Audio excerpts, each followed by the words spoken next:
की बात कर रहे थे, मंच पे ओबीसी समाज की बातें चली हैं और किसान नेता भी मंच पे पहुंचे हैं, तो वो समझ पा रहे हैं संविधान की उस प्रमुखता को। बिल्कुल समझ पा रहे हैं। और जो आपने ओबीसी शब्द इस्तेमाल किया है जी, मैं उसमें कहना चाहता हूँ जी कि मेरा स्पष्ट भी आप लोगों को है कि बैकवर्ड का मतलब क्या होता है। जी, बैकवर्ड का मतलब क्या कोई व्यक्ति पीछे की दिशा में जा रहा है, तो ये हम लोगों को सोचना होगा। बंदे जी, ऐतिहासिक कार्यक्रम आपने किया, हजारों की संख्या में आपने आज संविधान भी मनोज जी के माध्यम से बंटवाए हैं यहाँ पर। पहली बात तो ये बताइए, क्या संदेश देना चाह रहे हैं? मोबाइल को नीचे करो, काम नहीं आ रहा। मोबाइल त्याग किया है, मैं अलग हटाओ पीछे। आज जज साहब खुद जवाब देंगे आपका। आदरणीय जज साहब, जज साहब, क्या अंदर की अपेक्षाएं थी इस कार्यक्रम को लेकर? कार्यक्रम को लेकर यही था कि सभी समाज के लोग आए और जो संविधान अस्थिर होते जा रहा है उसमें स्थिरता दें। ज्ञान संविधान का अगर होगा तो बहुत सी चीज़ें, बहुत से हक अधिकार जो जिसके उल्लंघन हो रहे हैं वो नहीं होंगे और हकमारी बंद होगी। संविधान बचाने की बात कर रहे थे, खतरा किससे? खतरा जो विचारधारा समानता में विश्वास करता है, जो जिसको न्याय में आस्था नहीं है, स्वतंत्रता देने में उसको दिक्कत है, उसी से खतरा उपलब्ध हो चुका है। तो क्या लगता है कि जिस तरीके से आज ये चर्चाएं हुई हैं, पूरे देश में चर्चाएं कर रहे हैं, बनते ही तो साल में 3-4 से ज़्यादा चर्चाएं कर देते हैं, तो कुछ जागरूकता आ रही है? निश्चित रूप से आ रही है, निश्चित रूप से आ रही है। ओबीसी समाज की बात कर रहे थे, मंच पे ओबीसी समाज की बातें चली हैं और किसान नेता भी मंच पे पहुंचे हैं, तो वो समझ पा रहे हैं संविधान की उस प्रमुखता को।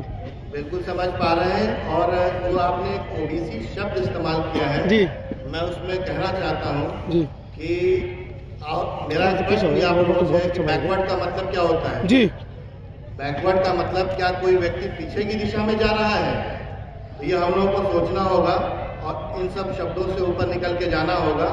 और हम पिछड़े क्यों हैं, दलित क्यों हैं, इसके पीछे हम लोगों को बिना शिक्षा के वो चीज़ जानकारी नहीं हो सकती है। इसीलिए शिक्षा प्रथम हम लोगों का दायित्व बनता है कि पहले शिक्षित हो। समाज ने आवाज़ लगाई है, आह्वान किया है मंच से कि आपको नेतृत्व सौंपा जाए, आपको नगीना की सीट से चुनाव लड़ाया जाए, उस पर आपका क्या प्रतिक्रिया है?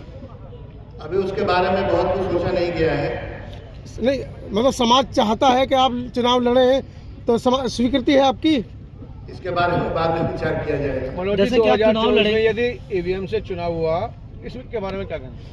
ईवीएम बिल्कुल ही अलोकतांत्रिक व्यवस्था है। सर हाथ और ऊपर कर लीजिए। दुनिया के विकसित राष्ट्रों में हेलो भाई, जहाँ तकनीकी रूप से पूरी दुनिया में अन्य व्यवस्थाएं चल रही हैं, वहाँ पर भी बैलेट से चुनाव होते हैं। और ईवीएम का इजाद जहाँ पे पूरी 140 करोड़ की आबादी में 140 करोड़ की आबादी में बहुत कम ही लोग तकनीकी रूप से शिक्षित हैं, प्रशिक्षित हैं, उस मुल्क में ईवीएम से चुनाव कराया जाना असंवैधानिक भी है। और कई राष्ट्रों में इसको असंवैधानिक भी घोषित किया जा चुका है। मेरा एक आप लोगों के माध्यम से ये भी कहना है कि चुनाव किस लिए होता है। चुनाव जनता के बीच में जनता के लिए होता है, और जनता जब नहीं चाहती कि ईवीएम से चुनाव है तो नहीं होना चाहिए। सर, ईवीएम के खिलाफ आप लोग हर 7-8 साल से लगातार बोल रहे हैं, लेकिन सड़कों पे कोई नहीं आ रहा, तो कैसे समस्या में भी इसके आंदोलन चल रहे हैं और बहुत जल्दी ये व्यापक स्तर पे भी आएगा। बहुत सारी व्यवस्थाओं में अगर आप देखेंगे और दुनिया के इतिहास पढ़ेंगे तो क्रूर से क्रूर व्यवस्थाएं भी बदल दी जाती है। माननीय जज साहब, एससी की, ओबीसी की जो 85% की बात करते हैं, जितने सांसद विधायक नगर न्यायपालिका में भी हमारे कोई लोग नहीं हैं, लेकिन सांसद हैं, विधायक हैं, निगम पार्षद हैं, लेकिन ये लोग ईवीएम के खिलाफ बिल्कुल आवाज़ नहीं उठा रहे।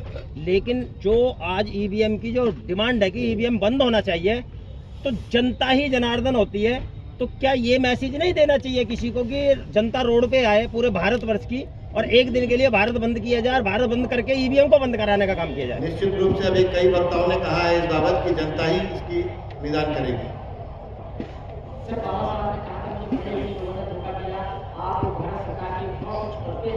तो उसके बारे में क्या कहना है? बिल्कुल सही कहा था और आज दिखता भी है कि 73 वर्षों में जिस व्यवस्था से 22.5% लोग 27.5% लोग जो व्यवस्था से आए वो अपने समाज में काम नहीं किए, वो समाज का हकमारी कर कर अच्छी सेवा में आए और सूट बूट गाड़ी घोड़ा बंगला में आए और समाज से वो कट के चले गए। जो मूल विचारधारा थी उसके विपरीत हो गए और संविधान विरुद्ध मैं मानता हूँ उसको। बंदे जी बीजेपी को कैसे हटा पाएंगे? देश से सारे संसाधनों में उनका कब्जा है, मीडिया उनकी है, आर्थिक संसाधन उनके पास है, कैसे आप लोग बीजेपी से? आप उस बीजेपी की बात कर रहे हैं जिसको 15 साल पहले कोई जानता नहीं था जी। इनका उत्तर प्रदेश में एक विधायक बनता था। ये SC OBC माइनॉरिटी का बहुत बड़ा अपराध है लोगों का कि इन्होंने बिना सोचे समझे ऐसे लोगों पर विश्वास कर लिया जो काले नाग से भी ज्यादा जहरीले हैं।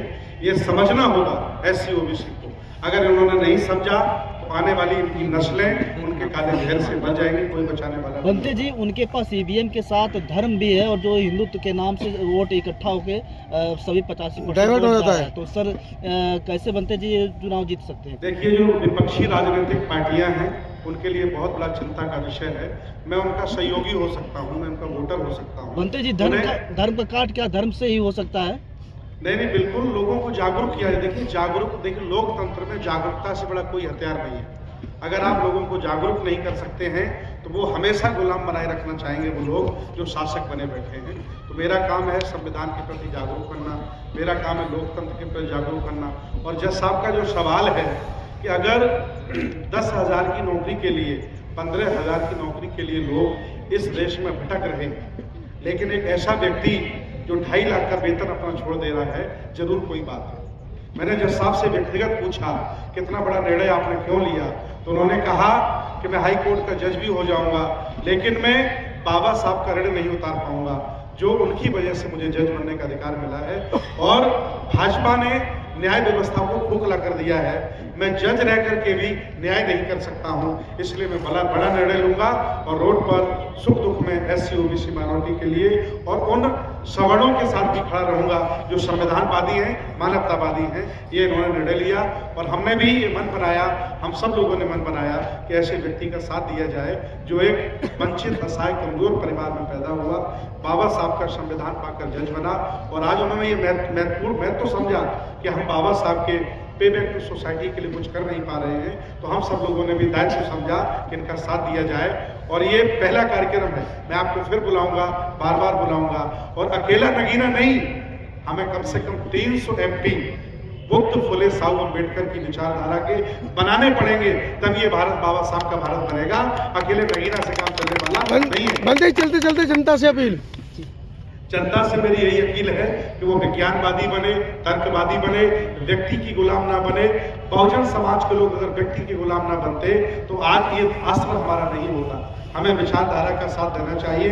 भंते सुमित्र धर्म 10-20 साल बाद खत्म हो जाएगा, जज साहब भी लंबे समय तक रहने वाले नहीं है, लेकिन बुद्ध साहू फुले की अम्बेडकर की विचारधारा लंबे समय तक रहने वाली है। इसीलिए व्यक्ति को विचारधारा के साथ जुड़ना चाहिए। एक व्यक्ति, एक जाति, एक पार्टी कभी भी तानाशाह को नहीं हरा सकती है जब तक विचारधारा के लोग मैदान में खड़े नहीं होंगे। ये विचारधारा को फैलाने का काम है हमारा, हम ईमानदारी से कर रहे हैं। आपका बहुत बहुत धन्यवाद।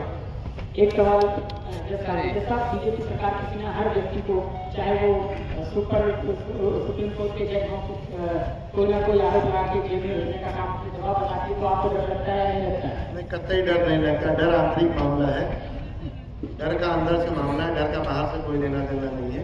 इसीलिए बाबा साहब ने कहा था कि शिक्षा वो शेरनी की दूध है जो पिएगा तो हारेगा। वो तो हारेगा।